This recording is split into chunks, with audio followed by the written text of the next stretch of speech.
Well, thank you, everyone. Okay. Thank you, everyone, for coming here today for our Earth Day event at the intersection of human rights and climate justice. Like I said, we will record this event, so please keep your participation and questions until the end. Once we conclude our session, we'll pass it to the audience. We'll get to engage in some dialogue and some questions and answers. Please use the chat to put your questions for the panelists. And just admitting someone else. So my name is Abigail. I'm a Master's of Social Work candidate, and I'm also an intergroup dialogue facilitator for UHRI. UHRI, Universal Human Rights Initiative, is our host organization for today. We're a human rights NGO based in Southern California with both a local, national, and international reach. We circulate recordings of the Universal Declaration of Human Rights in diverse languages. We're always looking for recording partners. So if you know anyone who speaks a language that's not represented on our app, let us know. We also offer a robust human rights education portal for educators and students, or anyone who's interested in learning more about human rights education. And then we also host intergroup dialogues. I'll share a little bit more about our upcoming free series at the end. And those emphasize bringing people together across difference and diversity. So that's kind of what we're here doing today, is offering everyone a chance at the end to dialogue, and we'll have a dialogue with our panelists. So I will pass it to Francine to introduce herself, my co-facilitator, and then our panelists can get a chance to introduce themselves. Hi, everyone. I'm Francine Ortega, and I am a facilitator with UHRI, focused mainly on the intergroup dialogues. And in my other life, I am a licensed clinical social worker, so I work in the community mental health field, and I'm trained family therapist. But here I am a facilitator, and I'm really interested in this topic. In the whole climate change topic. And so I'm really excited to be here. Thanks so much to our panelists. So then we'll have our panelists introduce themselves. And I see Malcolm next. So maybe Malcolm, you could go first. Yeah, hey, so very simply, I'm a filmmaker and a conservationist. And so I suppose I'm a conservationist filmmaker because the film work that I focus on now is about conservation of the environment, and beyond that, I try to carry forwards a tradition of human rights and civic rights within the family and bring it to bear upon the broader issue of non-human personhood and non-human rights, because and I think we'll be talking about this a little bit today. By extension, the most fundamental human right is one to be able to have clean water and to feed oneself and to have clean air. And these are rights that every living being on the planet requires. And so our most fundamental human rights are intrinsically linked with the environment. And so, yeah, that's what I try to do for my life. Thank you, Malcolm. We have Resiato Lembaka next. Welcome. Thank you very much. And hi, everyone. I hope you can see me. My name is Resiato Salyan Lembaka, and actually I'm an activist on the pastoralist community, actually from Loliondo, Ngorongoro. We believe you have heard about our struggles in terms of land and stuff like that. So I work for my community. I've been working almost all my years, and my interest is just to air out their voices to ensure that people understands our works and our cultures, and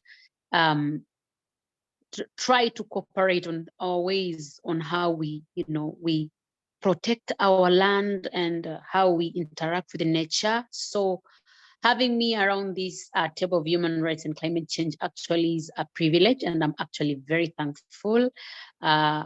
depending on my experience on the Maasai culture, on the nature, I believe this is a platform whereby we can share out and you can hear more or concerning on our ways of conservations and in relation to climate change. Thank you very much. Thank you so much, Resiato, for being here. Next, we have Kristy Drutman. Hope I pronounced your last name right. Excuse me. It's Drutman. It's okay though. Hi everyone. My name is Kristy Drutman, and I am the founder of Brown Girl Green.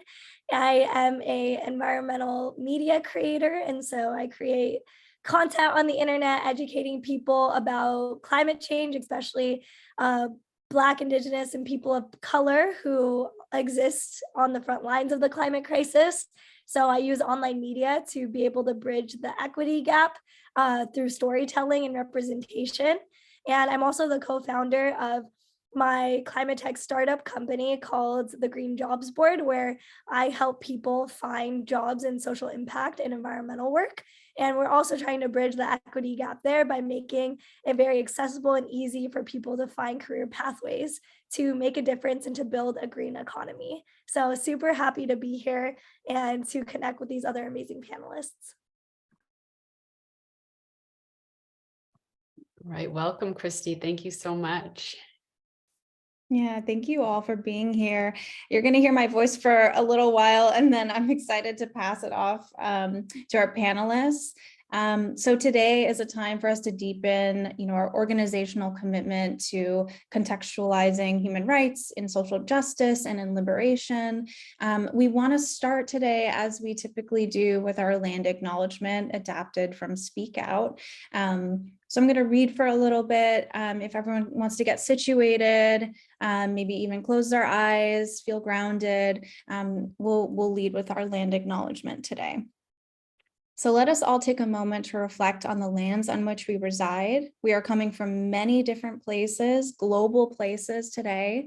We want to acknowledge the ancestral homelands and traditional territories of Indigenous peoples who have been here since time immemorial, and to recognize that we must continue to build our solidarity and kinship with Native peoples across the Americas and across the world. Land acknowledgements never exist in past tense or historical context. Colonialism is current, it's ongoing, and we need to build our mindfulness of our present participation in that system. UHRI is based on Tongva land, and we honor and acknowledge Tongva nations and Wappinger people, as well as other Indigenous peoples on whose land we are doing this work today of dialogue and coming together. We acknowledge that this country, no space would exist if it wasn't for the enslaved labor of Black people. We honor the legacy of the African diaspora and Black life, knowledge, and skills stolen due to violence and white supremacy. While the movement for justice and liberation is ever present, we're witnessing the power of the people. Many are still being met with violence and even being killed, right? This is the urgency of human rights work. We have seen so much of this, and it's affecting all of us. So collectively, UHRI and all of our communities are saying that police and white violence must end. Black lives matter. So let's commit today to take what we learn and incorporate it into our lives and turn our words into actions. Please join me in taking a moment to honor the land, life, and labor of Indigenous and Black communities where you reside. I will pass this on to Francine to get us started onto some dialogue basics in just a moment. I also just wanted to go over some goals for today so that we can ground some of our work. If you wouldn't mind advancing to the next slide. So briefly, I just want to say that when we were thinking about how to host an Earth Day event, there were so many different directions to take, but I think what it came down to was really this idea of stepping into a brave space together. And that's something that we talk a lot about in our intergroup dialogue work, right? Like, how do we treat this as one of those topics that is so difficult, so fear-based, right? It causes so much discomfort, right? So much psychological distancing happens when I think we hear about how our planet is suffering, right? And how people are suffering, especially Black and Brown communities on the front lines, Kristy, as you were saying. So we really wanted to treat this as an opportunity to step into and lean into that discomfort, because we also know that this is a topic, right? The earth, nature, it inspires so much joy, right? Like that's our essential connection. It's something that's innate to all of us. It's not something that's accessible to all of us, right? So in talking about this topic, there's so much depth to it. So we wanted to treat it as something that requires bravery, right? And being courageous. So I think that's something we can all practice together today. Now I will hand it off to Francine to go over some dialogue basics about how we can approach this in conversation. Yes, okay. So as Abby said, we strive to create a brave space. And so we have communication guidelines that we use for our intergroup dialogues and in all dialogue type spaces.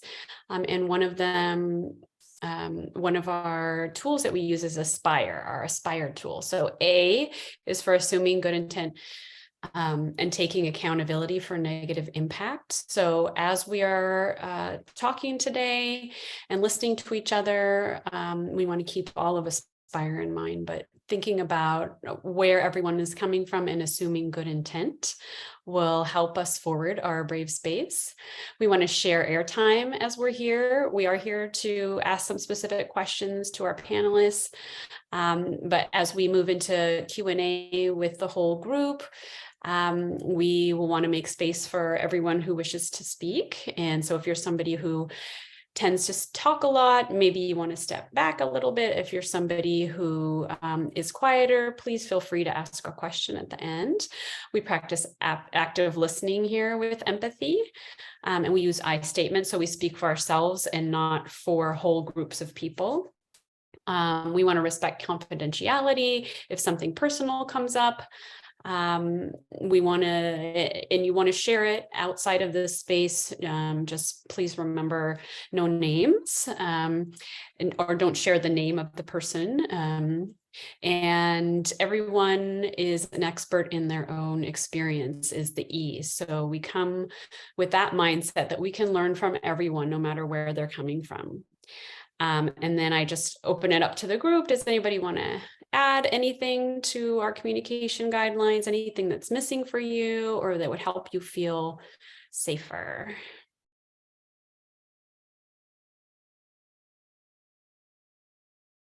No? Okay, so if you agree, you can thumbs up to our communication guidelines. I see thumbs. Thank you so much.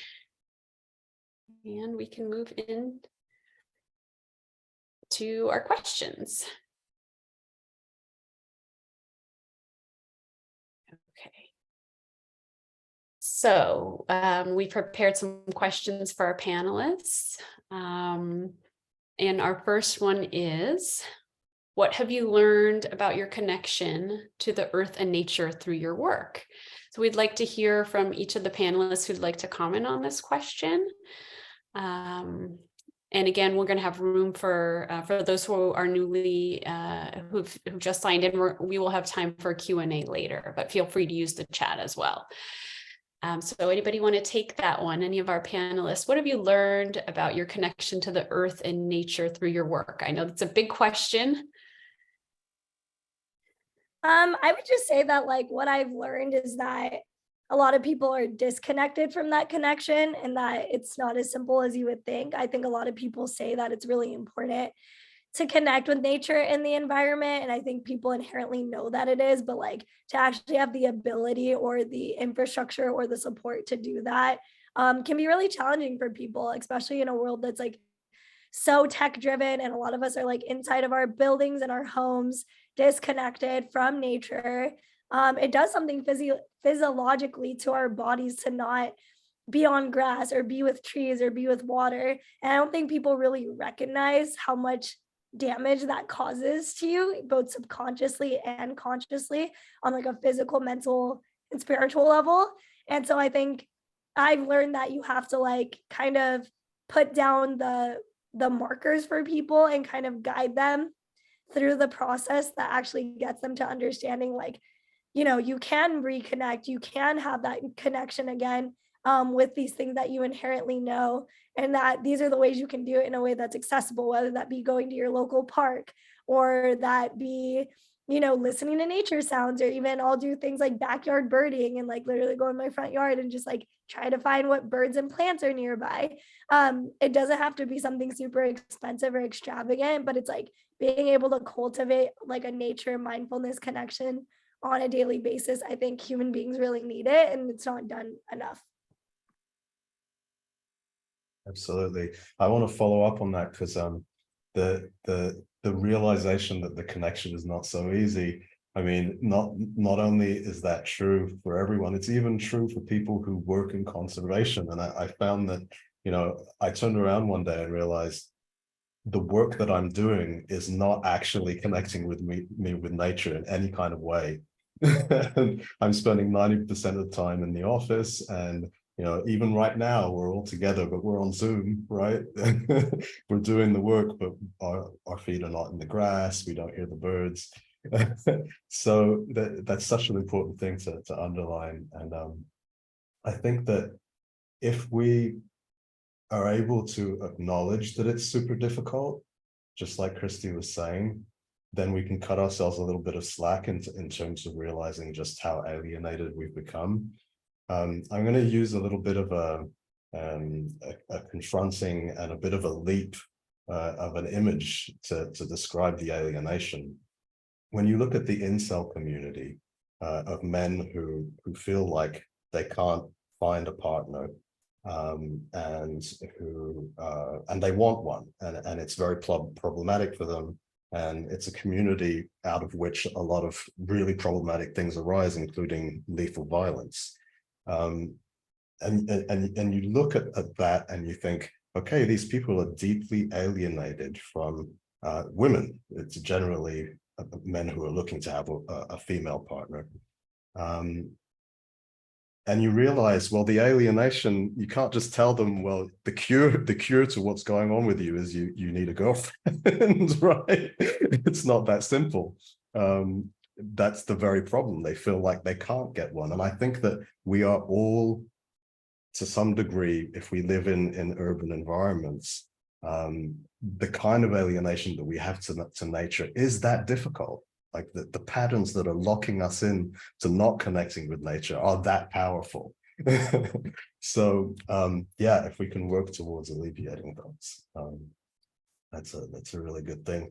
At the end of the day, there's no substitute for the personal journey. And again, that's something that people who work in conservation have to remind ourselves of constantly, because we spend so much time trying to help other people or put out grandiose messages that might help, sort of big movements.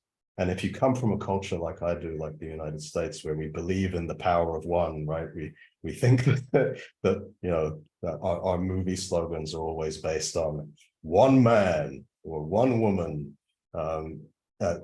That's a trap, and we got to sort of realize that our work is not just on a massive scale, that we really have to nurture our own personal connection on a daily basis and learn from that and have our work grounded in that, because it shows you some really basic mistakes quite easily that one can make when trying to work with others, when you really just focus on your own personal relationship with the nature that's right there, right next to you.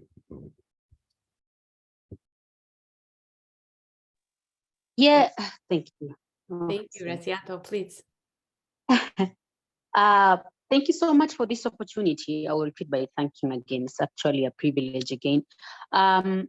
Concerning the question on connection between human and climate, actually, from the beginning, we depend on each other. We, as human beings in nature, we are one. We believe we revolve around each one. But recently, as years have gone and they're still going, because we believe we never be the same, time keeps on going. We are realizing that there is a notion that human beings are forgetting that without nature, we cannot have life. So if there is no life, that means there is no connection. Because when you look at our activities, such as this activities that are going on, like deforestation, different kinds of fertile being used on soils in agriculture matters, it's actually affecting the condition of the nature, because some have alkalines that are actually do not assist or do not really allow plants or flowers or trees to continue grow in a certain area because of that effects caused by this modernization and utilization of these new crops and different kinds of technologies that are taking place in the world. We find that there is no more connection, and if there is no more connection, we as human, our rights are not going to be fulfilled, because if the water table is declining because of different kinds of activities that we are holding as human, we will miss our needs such as food, water. So connection on nature or on the environment, which is leading to climate change, is actually declining, or is actually no longer like the way it used to, because of, as I say, because of various kinds of activities that we are having. And also when we are trying to change laws, examples in countries that changing laws pertaining environments, it's actually also eliminating connection between human and the environment. Why do I say that? An example, some of the countries that we come from, like they enact laws to protect the environment, at the same time they're trying to remove the people from the environment that they've been living there. This is removing also a connection between the human and the environment. So also, as I was thinking and writing concerning this question, it's actually very deep, because the connection is deteriorating. It's no longer favoring the rights of the people, and also not favoring the rights of the earth. Because if human beings are not taking into consideration that we are depending the water, the trees, and we keep on cutting down, we keep on destroying, we keep on not protecting them, where will the connection be found? So that is what I wanted to say concerning this question. Thank you. Thank you so much. I just wanted to say thank you all, because you helped me see in how we frame that question. We brought our sort of Western mindset about this dichotomy between nature being outside of ourselves and not in ourselves. And so I can see how we frame that question, right? Your connection to earth and nature is sort of like it's outside of yourself and not in us. And so thank you for those comments, because they help me see that in this moment, right? How I see it outside myself instead of in myself, nature.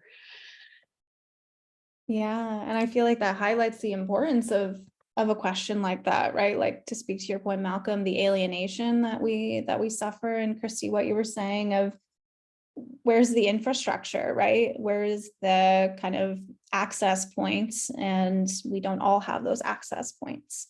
It kind of becomes sort of discombobulated in our bodies and in our minds, and through kind of social infrastructure.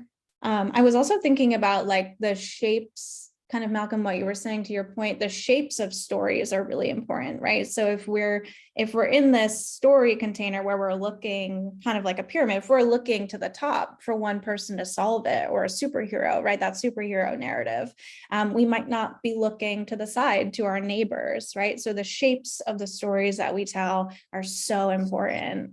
And I just love what's coming up around. I know Dr. Suzanne Pierre started the Critical Ecology Lab. She talks about how the state of nature can be really indicative of the kind of power relations that are happening between people, right? So wherever there's kind of disparate power relations, it's going to affect how the actual, the nature ecosystem is functioning. So there's that connection too.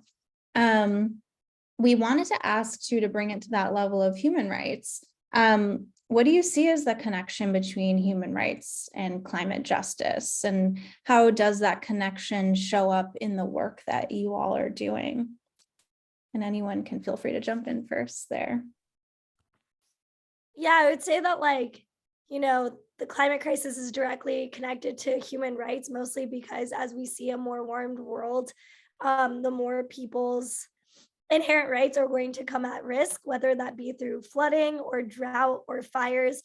There's going to be a global refugee crisis. There already is starting to be, but it's going to be climate refugees. So it's going to be people who literally have to leave their lands in the face of climate disaster because it's no longer a habitable place for them. They can't grow their food. They can't, raise their families. They can't, do anything possible with that. And also with the rising disasters and, resource scarcity, it's going to actually increase things like domestic violence.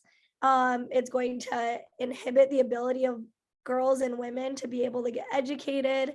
And a lot of women and girls and children, they're showing that the higher the risk of climate disasters, climate-related disasters, the more likely that women and children are more likely to be sold and dependent on human trafficking.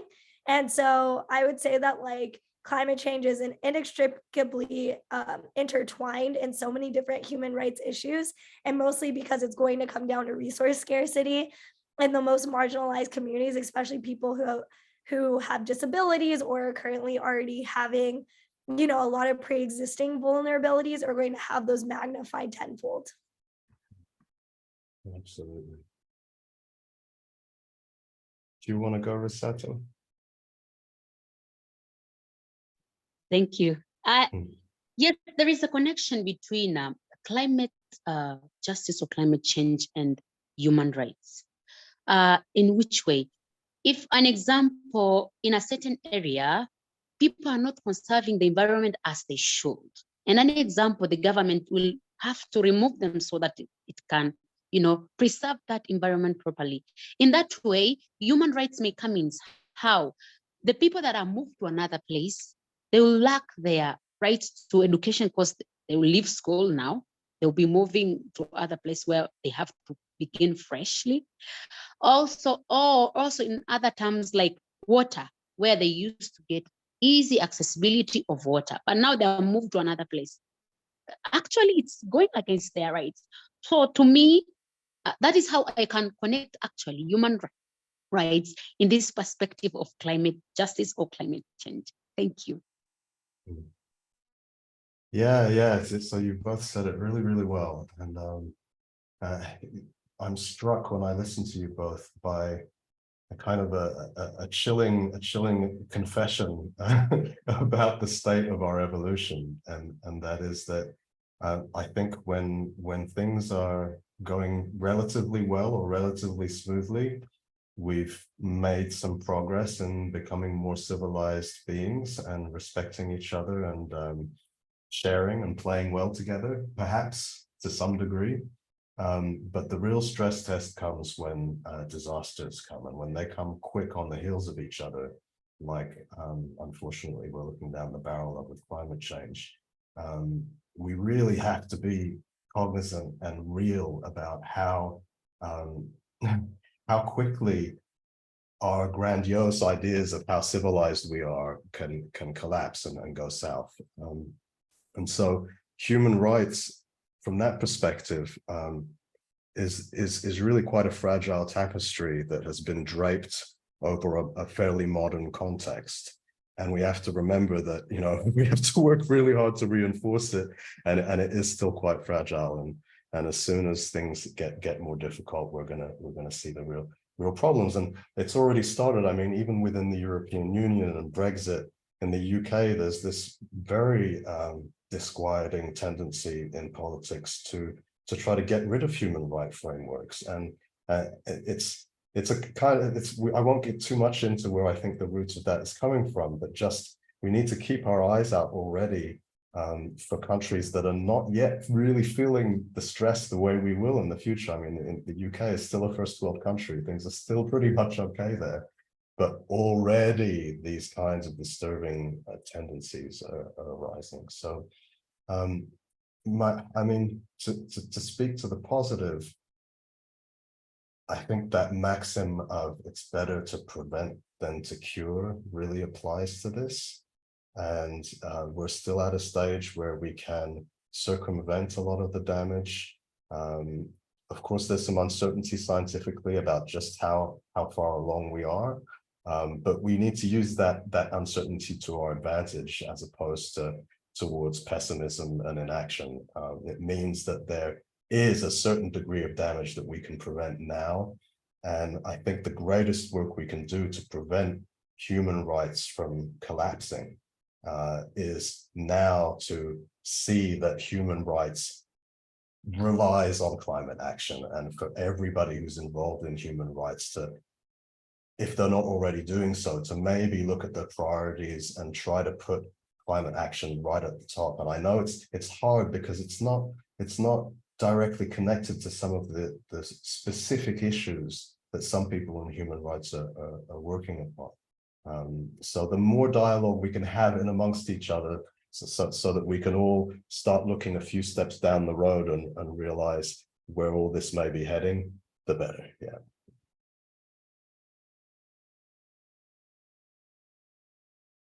Right. Thank you to all three of you. So as we're talking about all of these heady,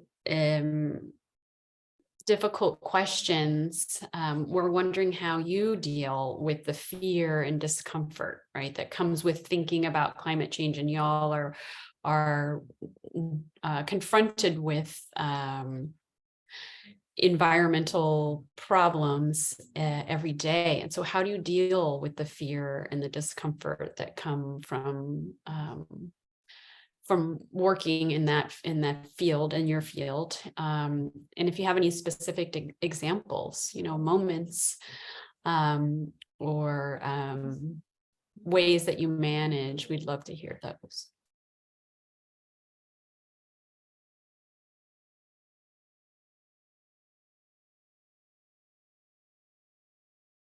Pick someone. You go, Malcolm. Oh, I just talked. Okay, all right.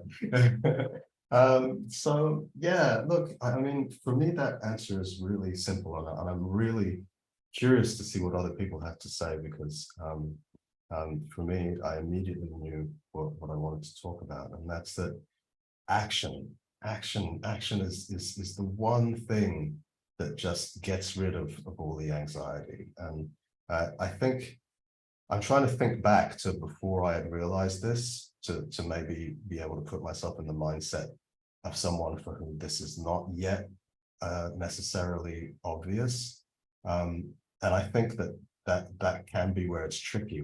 Before you realize that action is the antidote, maybe it's a case of you have this amorphous anxiety. You may not even know where it's coming from, but a lot of it might be connected to climate change and to the negative outlook that we're facing because of it.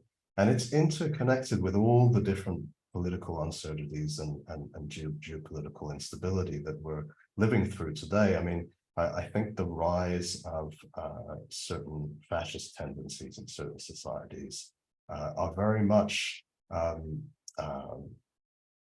predicated on the increased pressure of immigration, and that pressure of immigration is predicated itself on destabilizing effects in various areas of the world, including war, famine, lack of resources, all things which already are being caused by climate change and will be even more so in the future. And so the anxiety that we think we might have about, are we electing a fascist to the presidency, and are we going to lose our democracy? Or if we don't have democracy yet, is democracy doomed to never arrive in our country because it's failing perhaps in developed countries? All of these really powerful human anxieties may be more connected to climate change than we realize.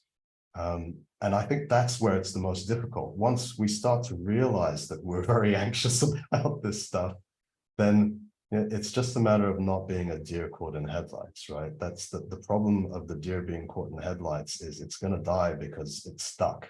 It's not doing anything. It's so scared it can't move, and then it gets hit by the truck. And so as soon as we start moving around, learning, connecting with other people, discussing solutions, finding ways together, and making even just the first steps, you know, you're no longer that deer in headlights, and then all of these positive things can come into play.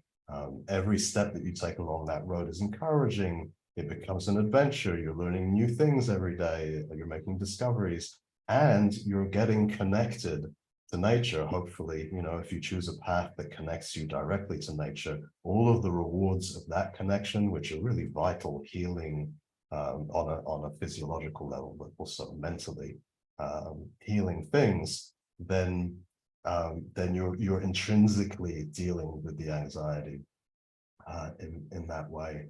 So you know, I think at the end of the day, the future that we're afraid of, it can only exist if we don't do anything.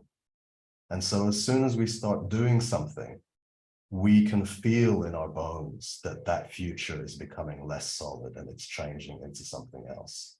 And then the more you build that reality around yourself, the more the example of the world you want to be in, as opposed to the scary future, is right there next to you. You don't have to look very far for it, right? If your own soil is full of biodiversity, and if the plants are growing without chemicals next to you, and you're eating them, and you know you're not putting you know, persistent chemicals into the food chain, well, the world you're trying to build is right there, and it becomes very easy to believe in it.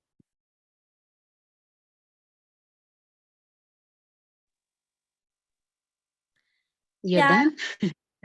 Oh, you go ahead. Yeah, this question actually is a very, very important question, and actually very thoughtful. Fear actually is a worst thing ever, especially when, as I come from the pastoralist, actually we never knew that the environment will someday change, you know, and we will not have the normal rains like the way we used to have. We never thought that the world will come to this state that it has taken a year for us to get rain for our livestock. Actually, that is the greatest fear that we have been having these 3 years, that have passed so far, even this one. So having this fear that we don't know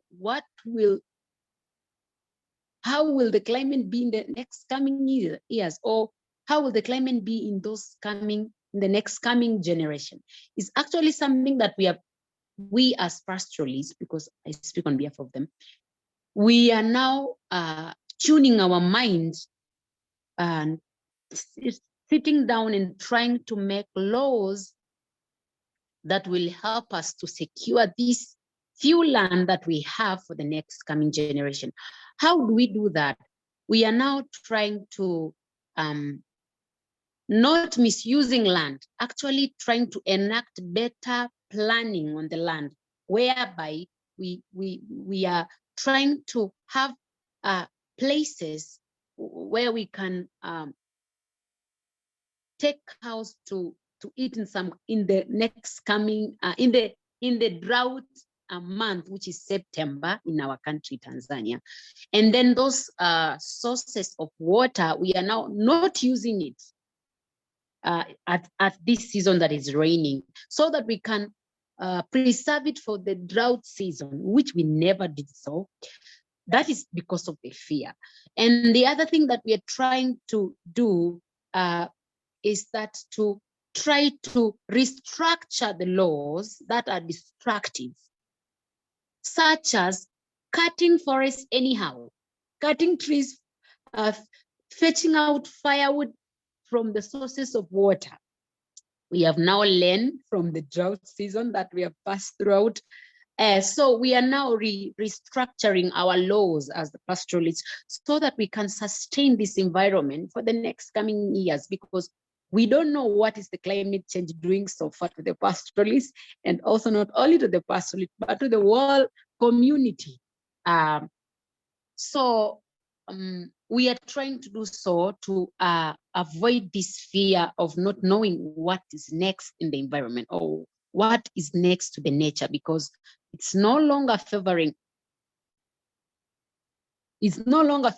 us, but now we are trying to find a way on how we can collaborate with it so that we can, we continue share together. So that is what I can say about this point on fear, on the climate change and climate justice. Thank you. Yeah, I would just say that, like, when it comes to fear and discomfort, I think it's really important to surround yourself with people who are trying to build solutions and trying to cultivate hope. I think that's been very important for me in my work, is to surround myself with people that are focused on trying to find answers rather than, just giving up. I think is really important. I think fear can be an interesting motivation, but it can also lead you to not seeing the whole picture of what can be possible. And I think fear distracts us. And I think there's corporations and companies that profit off of our fear. And so I feel like real resistance is knowing that if there's people who are profiting off of your fear, how can you know that you need to go against that to protect your communities, to protect the people and the places that feel most sacred to you, because that can never be quantified in dollar signs or, business deals. It can only be equated in culture and community and emotion and connection. And I think those are things that are so human. And I think fear is also so human. And so I think it's about making sure that with every fear, you're countering it with love, that you're finding opportunities to cultivate that in your life. And I think there's a lot of people that feel the same. I genuinely believe there's more good than evil in the world. I genuinely will die on that hill. And I think it's about how can you keep looking for the good, and cultivating it actively is really important in this work. Yeah, thank you all. As you're all speaking, I'm feeling more hopeful. So I love that. Yeah, I think cultivating hope. And then Resiato, as you were saying, right, like those fear points are also learning points, right? It's not just fear, right? There's learning that can happen around there. And to your point, Malcolm, of being preventive, right? Instead of saying, oops, we didn't lay the groundwork. We didn't lay that groundwork of resistance and resilience. So really, really being mindful, cultivating mindfulness and awareness around how we prepare for the future is so important. So I saw action emerging as a way that you all grapple with eco-anxiety and anxiety about the future. And I wanted to give you all an example or an opportunity to share kind of concrete, specific examples of maybe projects or work that's particularly meaningful to you that you're engaged with right now. So I know, Kristy, you have a hop off a little bit earlier than everyone else. If you want to start with that question first, I'd love to hear from you all. Oh, let me go first. Thank you. So what I'm doing right now as an activist for human rights in my community, actually, I love educating my community and especially my leaders, because without leaders in the community, nobody understands you. And so using the platforms of different kinds of groups like WhatsApp, because in my community, we have actually a huge group, including our chairperson of the village that where I come from, so we have contact with them. I have, I do all my best to meet with those NGOs that actually are community-based in airing out these issues concerning specifically climate change issues. So what I do is that I actually inform them on what is going on worldwide, because I can be in town, but my community is not in town. It's actually still over there. So what I do, I send to them what I see on the climate change, what is going on, things that are rising daily concerning climate change. And also because I visit my community daily, I found that they have restructured, like people have forgotten that there is tomorrow. People are grabbing land anyhow. People are just settling around the water sources. So what I do is I inform my cheerleaders to try to replan properly the community by ensuring that there are places where people are, they can build their houses, their homes, and then also to be other places where cattle and sheep can be grazed, and then also pathways whereby cows can pass and human being can pass, so that to avoid that mingling of human being, cattle, wildlife, because in that way we are not favoring the environment properly. So what I been doing is that to ensure that anybody who comes and settle near water source should not be allowed to build a home over there, so that we can preserve this nature that gives us our basic need, like water, and also the forest that it's the one that calls the rain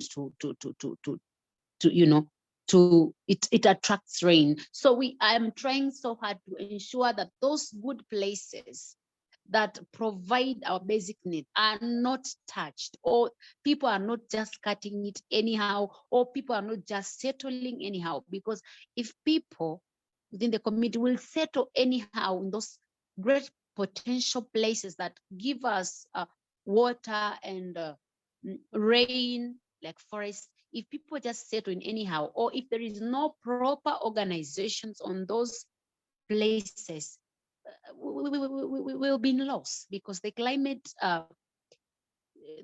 will still affect us. So that is actually what I'm doing in my perspective in my community. Thank you. Thank you, Resiato. Yeah, thank you so much for sharing that. I would say the work I'm particularly excited about is the work that my team is doing at the Green Jobs Board. Of course, we're very US based now, but we want to be able to support, around the world eventually. And the whole idea of it is creating a space that makes things a lot more easier for people to find work and opportunities to work on these issues. Because, you would think, oh, there's all these opportunities to want to help the planet and help, these issues. But to be able to find a lot of those opportunities is actually a lot harder than you think. It's very inaccessible, and a lot of organizations actually can have histories of creating very inaccessible and not inclusive workspaces. And so we're really trying to reshape the future of what it can look like if people do want to build their careers in this, or if they don't currently have a job or a role working on climate change. How can we make it a lot easier for them to be able to translate their skills and their talents into this kind of work? And so we realized that was really important to try to create like an ecosystem of information and content and conversation about that.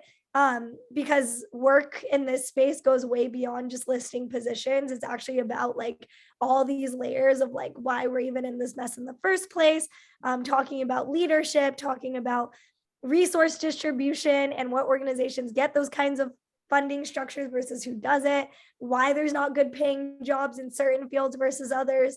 That needs to be a conversation if we're really going to be tackling climate change and trying to get more people to want to work on these issues, and not just in a volunteer capacity, but actually like making their work dedicated to this, whether that be incorporating these principles into your workplace, incorporating it into your long-term work if you're creative, or you're trying to shift the culture. Like every sector, I mean, the IPCC, the Intergovernmental Panel on Climate Change, said this: it is not just up to the environmentalists or people who do activism to do this work. It is every sector, it is every human being on this planet needs to take action, especially people who have the privilege, the wealth, and the resources to do something about this, because we are the ones causing the problem, not people who come from the global south, not people who are helping their communities on the front lines.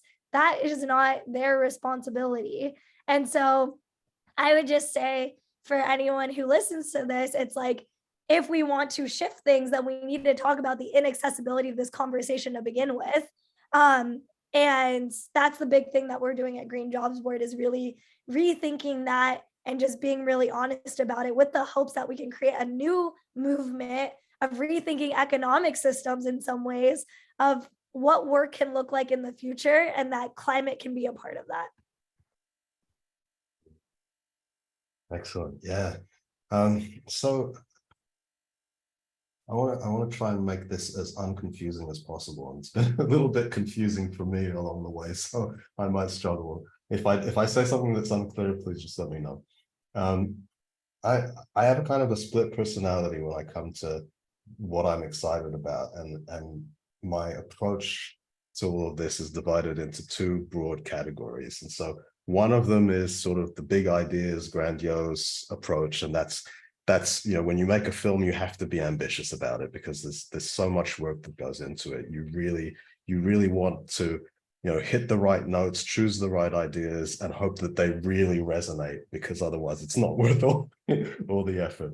And so it forces you to think in that kind of one man kind of mode, right? And so, all right, I wear that hat, and the thing that excites me in that realm is getting people to think about and debate and converse and advance the notion of rights for non-human species, for particular non-human species to begin with. I call them kind of like entry level or accessible species, ones that we already have some degree of empathy for, and we can recognize that they are actually persons. I mean, really, outside of the political aspects of all of this, people just naturally understands that certain species are actually persons. It's very easy for us to relate to them, and so we can see their personhood. For other species, it's more difficult. So you take the low-hanging fruit and try to go for those species first. So I'm super excited about that, because really, I think that the core of why we're in the position that we're in today is that for a very, very long time, since humanity has been humanity, I think we have been favoring human interests over other interests. We've been putting ourselves first. We've been giving rights to ourselves without giving rights to anything else. There's a kind of a cliff, there's a legal cliff that as soon as you're not human, you fall off that cliff. And that is something that we have to address if we're ever going to have any kind of lasting solution. We have all kinds of acts for protecting green spaces and protecting national parks, but we see that from administration to administration, they can be flipped and discarded or reversed. The same when we protect areas against fracking or against oil exploration.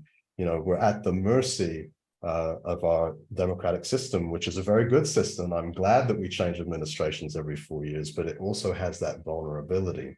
And so the way you protect things lastingly, I believe, is by drilling deeper down into fundamental recognitions of rights. And this is where it interestingly joins in with the human rights discussion. I mean, that's the level that we've been working on with human rights forever. And we understand intrinsically that human rights are important in that way. Doesn't matter who gets elected, you have to respect people's human rights. So I'm super excited about that. But the other aspect is my personal journey of really connecting with nature myself. And I always try to figure out which is more important. And these days I'm leaning towards my personal journey. And Kristy, what you were saying about each and every one of us needing to make this journey. I feel like that's where I'm being real. I'm not just being pie in the sky, ambitious ideas. I'm living it from day to day. And that's what makes me feel grounded and really excited from day to day. And that's also perhaps the more exciting way to connect with others, because not everyone wants to be an environmental filmmaker, and not everybody's interested in non-human personhood, but we can all be interested in growing our own food. We all like food. We all like to eat healthy food, or food that at least doesn't kill us. And so it's much easier common ground. And when I think about the fear of inaction that we all face, and the fear of climate change, I think that part of that fear is that we all in our bones understand just how deeply we have to change. You know, it's not, recycling is not going to be enough, right? And that's very scary to people, because we keep kidding ourselves and hoping that, you know, if I just do these few positive things that are positive, and we should keep doing them, that it's okay, we're going to get there. The smarter people out there in society next month are going to come up with another very simple thing I can do, and then it'll all be fixed. And so I think that's very scary, because we're afraid of change naturally, and we're afraid of the premises we've been living our lives upon for a long time, and the things we've been taught to value, the things we've been taught to aim for. And the further you go in life, and the more you build towards those things that you've been taught to value and aim for, the more stakes you have, right? It's more, you feel like, oh, I have a lot to sacrifice. I've become the CEO of a successful company, or I've amassed a lot of land, and I have a lot of cattle, and now people are telling me I need to organize that land differently. You know, the more we've bought into the fallacies, the scarier it is to change. And so I'm so excited when I find little ways that overcome my fear of change, and that I feel might help other people overcome their fear of change. I just want to give one example that maybe might be helpful to someone out there. Naturally, I think you've understood from stuff that I've been saying previously that organic gardening and farming is really important to me. I think the reason why that is that it addresses every aspect of the problem. It addresses biodiversity. It addresses climate change. It addresses our own alienation. It addresses the problem of transporting food all over the world, right? So if you and your neighbors are growing various crops organically, and you can't grow them all because you're one person and maybe you have a job that's not related to organic farming. But if you grow a few things and your neighbor's growing a few others, and you trade, all of those things have then become part of your local economy, and you're not shipping, you know, apples halfway across the world to be glazed and waxed and then brought back to your country halfway across the world. It cuts out a lot of the bullshit, right? And when you don't use fertilizers and you use organic means of feeding the soil, there's this massive industry that suddenly is cut out of the picture, and you're kind of closing this cycle that has been open-ended and destroyed really by the way we live our lives today. You're closing it again internally in your own lifestyle. And an entry point, the entry point that worked so well for me, I just want to share with you, and please don't laugh at me because it sounds a bit silly, is worm composting. Okay, I started out, I didn't have anywhere to grow anything yet, but I wanted to. And I thought, okay, I'm going to get some worms. So I ordered some worms on Amazon, of all things, please don't crucify me. And they arrived, and oh, she went. And they arrived, and the beautiful thing about these worms, they were a beautiful entry point for me, because first of all, they were living creatures that I had to care for. So there was a living connection there. They're very much unlike myself. They like things that I don't like, which is a pretty good relationship, because I can give them my scraps and they love it. And so I started learning straight away. The learning curve began, and I realized that, you know, they're actually very easy to care for. Instead of throwing my scraps into the trash, I feed these worms. And in turn, they don't just give me incredible compost that I'm now, once I had the compost, I was like, I need to use the compost. So let me start growing some tomatoes. And then the tomatoes were delicious, and, you know, and so on and so forth. And now a few years into it, we're growing all sorts of stuff and just loving it. And so not only do they do that, but there's an entire biodiversity in the medium that they live in, that there's beneficial bacteria that's developing in there, that then when I sprinkle some of that on the soil in my garden, I'm not just giving nitrogen, I'm not just giving potassium and phosphorus, I'm giving all this biodiversity in the soil that's also very important for climate change. I'm not a scientist, I would bungle explaining to you what that connection is, but you can look it up, it's fascinating. And it all started with ordering some worms on Amazon. So, just take that first step, whatever it is for you. If it's not worms, I won't blame you for it. Worms isn't everybody's cup of tea, but whatever your intuition points you towards, just do it. You'll make mistakes, you'll learn along the way, but you'll have started a process.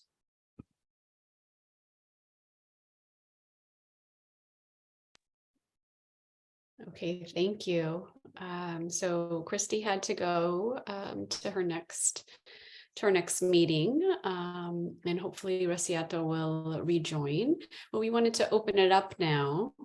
We have some participants here, and I think there's a question here in the chat, but we wanted to open it up to a more general dialogue and questions. So we'll start with the one in the chat, which I will read. How do we bring value back to nature and healthy nature so that it, just as it is considered a valuable resource and worth saving, not to be used for lumber, not for oil, not for mining? Indigenous people living respectfully with nature are part of nature, so not trying to remove them, like speakers have said. How do we get away from everything being so valued in money, or not valued unless it can bring profit to someone? So how do we get away from that? So we have Malcolm, if you want to comment on that, and invite others as well to ask questions of our panelists or of everyone.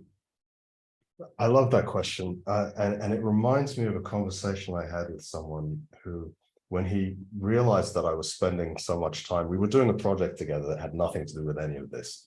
And when he realized that I was spending so much of my time organic gardening, he said to me, but look, Malcolm, you have all these other skills, like, there's something to be said to leaving that stuff to other people, because it's more efficient, and then you can just go and buy your organic vegetables and spend your time doing this stuff that you know how to do that a lot of other people don't know how to do.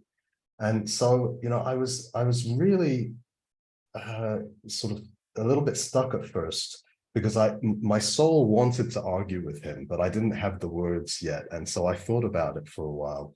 And I feel like your question really resonates with that, because really money is the efficiency there, right? What he's saying to me is like, somebody less qualified in the well-paid sphere can do that for you, while you do the things that earn a lot of money so that you can grow whatever ventures you're doing, including the project that we're doing together, right? He was speaking really like he wanted me to be focusing more on that. And I, having thought about it, I think that is part of the revolution that we have to undergo personally. It's up to us each to learn to value these things more than money. It's not just a systemic question. And so when I realized that already, I felt like, oh, good, I'm already halfway there, because I already was not happy with what he was saying to me. I do value growing my tomatoes more than I do the money I could earn if I wasn't doing it myself.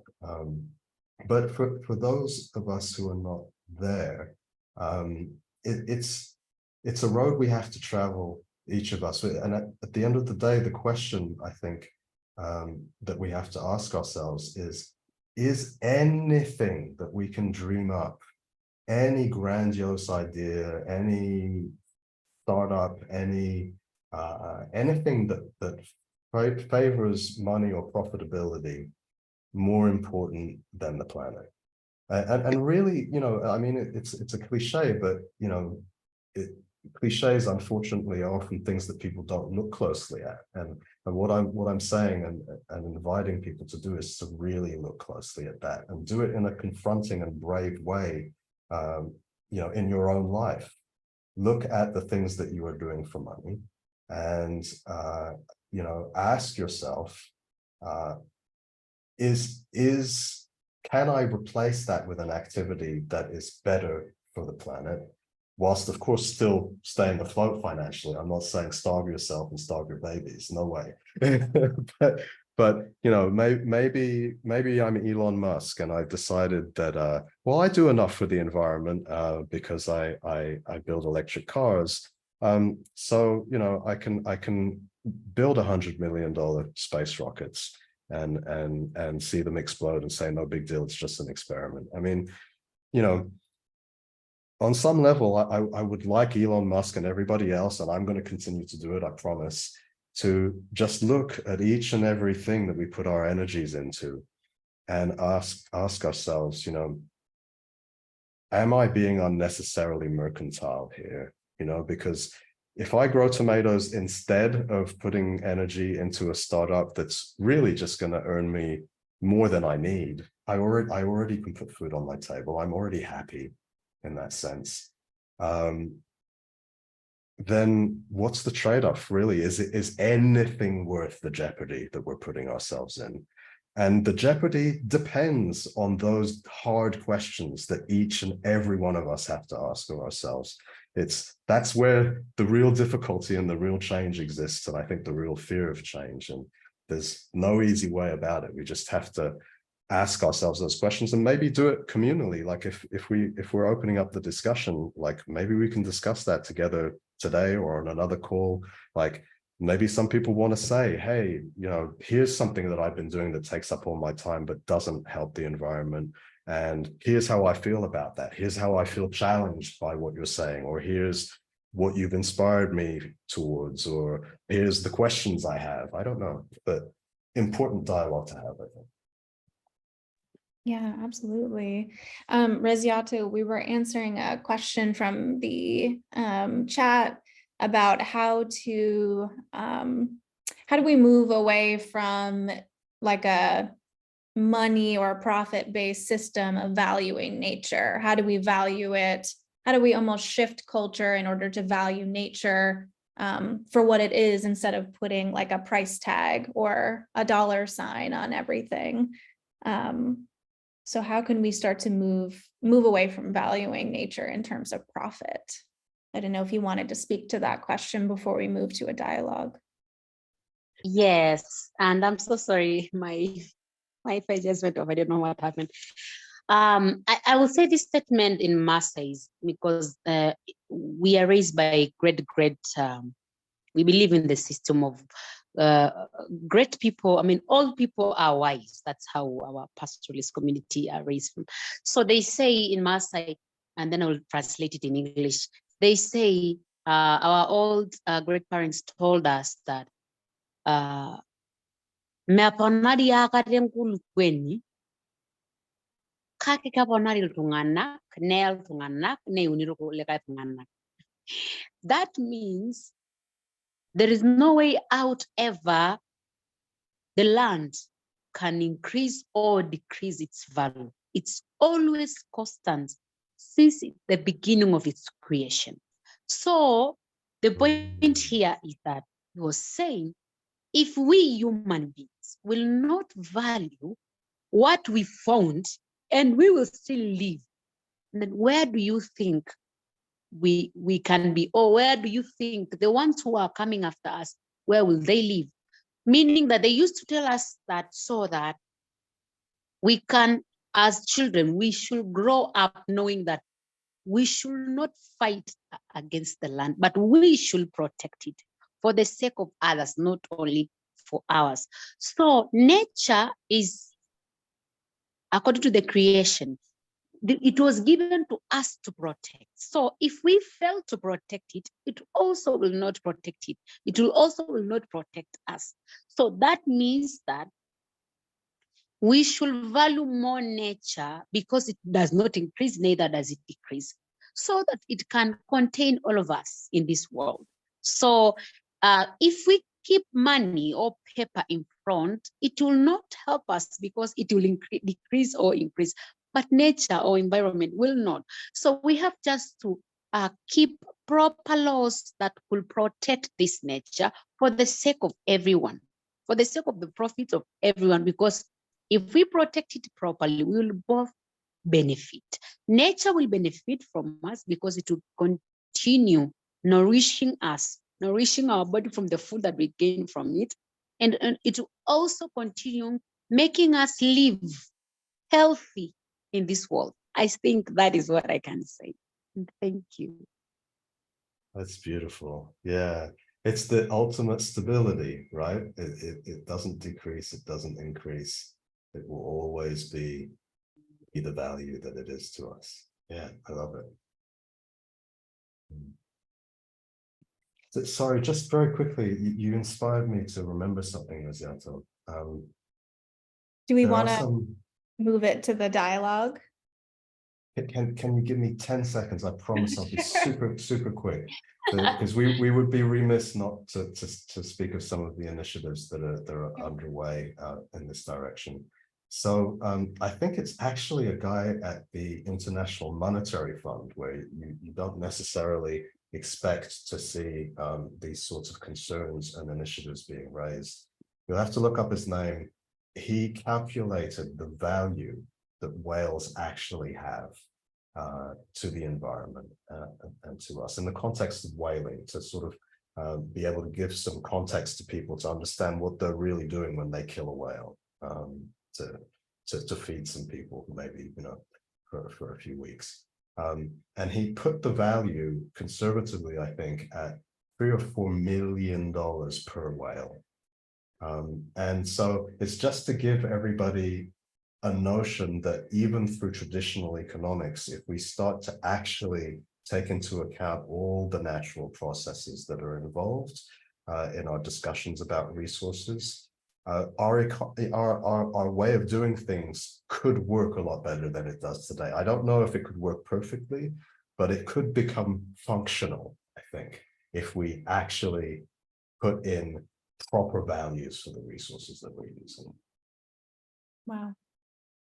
Thanks. Yeah, I see someone has read an article about that. That's fascinating. Yeah, thanks for sharing that. Well, we will pause the recording so that we can all be brought into a dialogue together and share our thoughts. And I think time to take statin medication. Thank you to all our panelists. We're going to begin recording just for our end, since we're just about out of time. I feel like we could do another hour just speaking on that one topic. And I think that's a really important idea or action that you brought up, Resiato, and that is that humans, the action is to protect and defend. That's the main action. And I hear that from other folks who come from indigenous cultures here in the United States as well, that's you know, if it's the job of the horses to run and the job of the, you know, the dog is to bark or be a companion, the job of humans is to take care of nature, right? That's one of the caretaking, and being wise enough to know when to leave it alone as well and let nature do its own thing. So I'm so happy that you brought that up, and just want to thank all of our panelists for being here. It was a privilege to be in this space with the three of you, and thank you so much for sharing your thoughts with us. We wanted to end with just a moment, maybe take 20 seconds to think about something that you would like to commit to from this space, from this dialogue. Maybe it's an idea or a new idea, a new action. So just take a minute to think about that and what you'd like to put into practice or carry away, take away from this space, this shared space that we created, and commit to that. Maybe offer a piece of gratitude for something that you experienced today, or some piece of nature, some part of your connection to nature. Maybe spend a moment thinking about that, feeling some gratitude. Yeah, I am so happy, and I'm so thankful actually for this platform. It is actually something that it has just awakened me more to continue with this. Sometimes I call it talent to be an activist, especially on the environment. It has pumped my energy more to continue airing out the benefits and the potential of sustaining a better environment for sake of human. And I don't take it for granted. I'm actually very thankful. And I'm actually also thankful that at least we have known where to run to the people who can give us advice in terms of resources, in terms of, expertise. I am so grateful to actually know you and hearing more about your works and what you're doing in US. You can also sometimes visit to our country, Tanzania, specifically Loliondo, where we stay. I will be your host. You're so much welcome to learn from us and see how we actually protect the environment. And maybe you can pick some of our methods, and you can use it as a referral for more studies on the climate issues. And also, if you've been interested, I'm just saying, I love singing, so I can make for you a song on, Earth Day and stuff like that. This is also how we can keep on making the world be interested in protecting what is given to them, such as nature. So this is actually a platform that I've enjoyed, and I'm so grateful. And thank you very much for, keeping us being a part of your family tonight in this platform. Thank you. I agree. Gratitude, and we're all supercharging each other. That's what we got to do. And yeah, so thanks for making this possible. Thank you so much. Thank you. Thank you. And Beautiful way to yeah, thank you, Go ahead. Francie. Sorry. If anyone wants to join us in dialogue, you can go ahead and you can either scan this QR code or head to our website under upcoming events. We'd love to see everyone there, but feeling so grateful. Thank you all so much for joining us today.